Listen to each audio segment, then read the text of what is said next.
By 1850, official census figures said New York City already held 515,547 people. 500,000 merchants, dock workers, immigrants, clerks, carters, laborers. Boston stood at 136,881. San Francisco's 1852 state census recorded 34,776, enough to fill streets, markets, wharves, and boarding houses with visible life. And yet the earliest city photographs tell a stranger story. The oldest known daguerreotype of San Francisco from 1850 shows a built environment already in place, but with a stillness that feels wrong for a gold rush city. James Wallace Black's 1860 aerial view of Boston, taken from a balloon, captures a city that should have been roaring with human density. New York's earliest street scenes from the late 1840s and early 1850s offer the same unease. Not ruin, not construction, not frontier improvisation. Streets that look less crowded than they should. Whole urban spaces that feel paused. The official explanation is the daguerreotype process. Silver-plated copper, slow lenses, long exposures that could run from 3 to 15 minutes. Moving figures blurred or disappeared. Historians give this answer, and on the surface, it sounds reasonable. Too reasonable, perhaps, because a city of 500,000 does not merely contain people. It contains pressure, movement, congestion, disorder. When image after image gives monumental streets with almost none of that pressure visible, the question changes. You stop asking why the people failed to register. You start asking whether the emptiness itself is what registered. I didn't go looking for empty cities. I was looking for chronology, for a visual record of how American urban life was supposed to have grown before the Civil War. Archives, daguerreotypes from the 1840s and 1850s, panoramas from the 1860s, San Francisco after the gold rush, Boston in the war decade, New York when Lower Manhattan was the commercial heart of the country. I expected roughness, congestion, expansion. What I found instead was a pattern. The pattern was not in one image. It was in repetition. A San Francisco daguerreotype from the early 1850s, a Boston panorama from 1860, New York street scenes from the late 1840s and 1850s. Different cities, different photographers, different years. Yet the same unnerving impression returned. The architecture looked established before the human presence looked proportional to it. Not empty in the absolute sense. Empty in the wrong sense. Empty enough to make the official explanation feel less like an answer and more like a reflex. At first I accepted the standard account. Early photography was slow. Exposure times erased movement. People in motion vanished. Wagons blurred. Crowds dissolved. Fine. But once you compare image after image across dates and locations, something shifts. The question stops being whether cameras had limitations. The question becomes why those limitations so often preserve the stone, the symmetry, the finished scale of the city, while letting the life that supposedly justified that scale slip almost entirely out of view. I stopped seeing these photographs as illustrations of history. I started seeing them as evidence. Because once you notice the pattern, the subject changes. It is no longer about old cameras or 19th century chemistry. It becomes a question about the order in which reality is supposed to have unfolded. Official history gives a clean sequence: settlement, struggle, expansion, construction, growth. First the people, then the streets, then the monumental city. But the visual record does not always feel obedient. In image after image, the city appears not emerging, but already there, already formal, already scaled, already built with the confidence of permanence. By 1850, New York was America's largest city, with more than 500,000 people. Boston was one of its intellectual and commercial centers. San Francisco, barely 2 years into statehood, was exploding under the gold rush. These were supposed to be dense, restless, visibly human places. Yet their earliest surviving images give a different emotional truth. The buildings feel older than the crowds. The streets feel wider than the life moving through them. The architecture looks designed for a civilization more established than the one still improvising itself into existence. And that is where the unease begins. If the emptiness were only technical, it would remain technical, a harmless limitation of exposure time. But when emptiness keeps appearing alongside cities that already look too complete, too grand, too finished for their supposed stage of development, the question becomes harder to contain. What exactly are we looking at? A young nation building upward in real time? or a young nation inheriting structures that seem to predate the story it tells about itself. These photographs matter because they may be showing us the wrong sequence, and once the sequence breaks, everything built on top of it starts to tremble. Take San Francisco first. In 1850, it was the emblem of explosive growth. The 1852 census counted 34,776, and observers described a port under intense pressure. Ships, merchants, movement everywhere. Yet the earliest daguerreotype gives stillness, not chaos. A built environment that seems to exist before human density fully settles into it. Then Boston. By 1850, its population stood at 136,881. 10 years later, Black's aerial photograph shows not a struggling young settlement, but a finished urban organism. Ordered streets, heavy masonry, institutional scale. A city that looks older than the nation still calling itself new. And then New York. 500,000 bodies, 500,000 reasons for congestion. Yet the earliest street views confront you with an eerie reduction of that pressure, as if the architecture has arrived in full and the population is only beginning to catch up. Different coasts, different dates, the same unsettling imbalance between the scale of the built world and the visible life inside it. The official explanation is straightforward. Long exposures erased movement. The cities were crowded. People simply did not stay still. On the surface, it makes sense. It is clean, technical, reassuring. It allows the photographs to remain innocent. Nothing strange happened. We are only misreading the limits of an early machine. But explanations become interesting when they explain too much.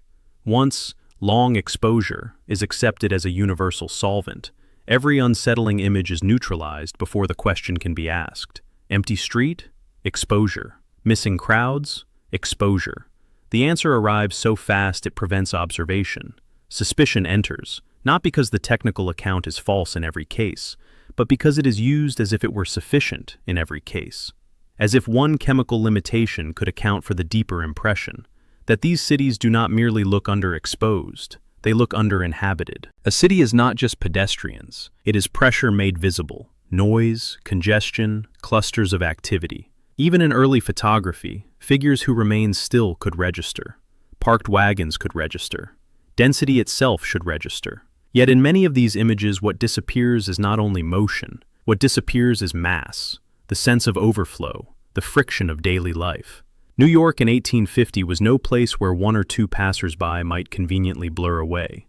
San Francisco was one of the most volatile boom towns in the world. These were places of docks, horses, market stalls, labor, bargaining. Should all of that vanish? Should city after city resemble a stage set after the actors have gone home? Once that question is allowed to exist, another follows.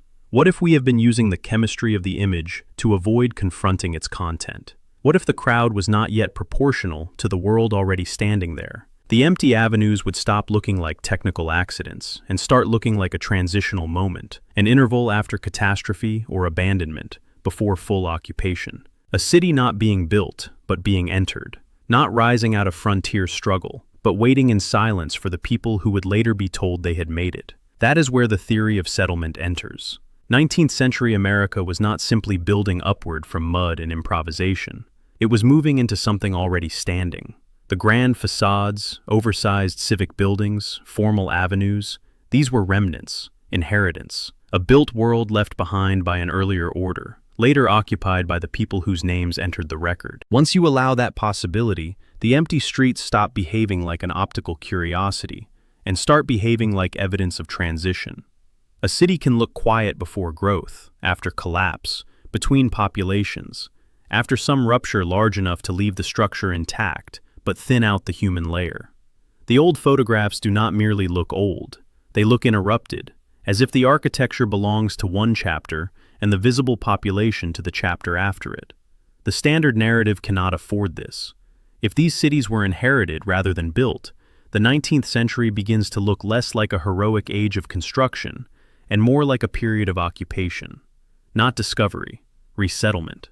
People arriving inside a civilization they did not fully make, learning to name it, administer it, and claim it as their own. The theory does not stop with photography. It reaches for architecture, for buried ground floors, arched windows cut in half by raised streets, staircases descending below the current level as if the first floor had become a basement. This is where the phrase mud flood appears, not as a single event, but as a framework explaining why so many 19th century buildings present the same contradiction: upper stories in proportion, lower stories swallowed, elegant entrances stranded below grade, cities that look not freshly built, but partially unearthed. In that framework, the empty photographs acquire a second layer. The streets are quiet because the cities are in transition, being reoccupied after a civilizational break, a catastrophe, a reset, a period of abandonment followed by gradual resettlement. The people in the photographs are not founders. They are late arrivals, survivors, heirs who inherited walls, columns, domes, and entire street grids without preserving memory of who placed them there first. You can reject that conclusion. Many do. But the visual pieces lean toward one another. Empty avenues, monumental architecture appearing too early, half-buried facades, cities too mature too soon. The official story explains each anomaly separately: exposure times, changing street grades, rapid growth. The alternative asks, what if these are not separate anomalies? What if they are fragments of the same hidden transition? The architecture itself is disproportionate, too confident, too expensive, too technically mature for the frontier mythology. Massive stone institutions, domes, colonnades, built with permanence that clashes with the story of a young nation still taming wilderness. Tall windows now half underground, heavy masonry below, lighter additions above. Facades whose lower sections look as though the earth has been raised around them. None of that proves a lost civilization, but it destabilizes confidence. It introduces the possibility that these cities underwent changes far more radical than admitted. If that is true, the empty photographs matter more. They may not show cities at the beginning of their life, but cities in the middle of their second life, after alteration, after burial, after abandonment. The silence in those images is historical. The silence of streets that existed before the people now credited with creating them. When the same visual contradictions surface across cities, decades, and evidence, the burden shifts. History is hidden in repetition. The real question is why so many isolated explanations are needed at once. Why the 19th century looks, in photographs and in stone, like a world caught after a break in continuity, after something was lost, covered, inherited without being understood.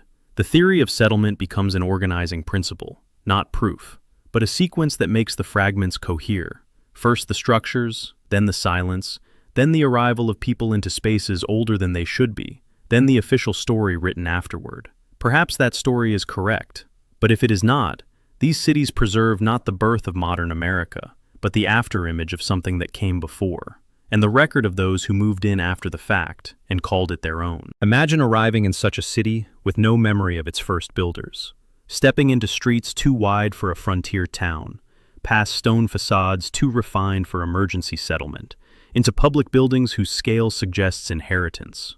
You would adapt, occupy what remains, rename it, normalize it. And within a generation, the question of who built it would fade, replaced by the simpler story that it had always belonged to those now living there. That is the human dimension of the theory, and perhaps the most unsettling. It does not require conspirators. It requires only that most people entered a world already in progress. They accepted the environment as given, streets already laid, foundations already sunk, institutions already standing. Their role was not to originate the civilization, but to inherit its shell and mistake that inheritance for authorship. Here is the sequence as the alternative reading sees it.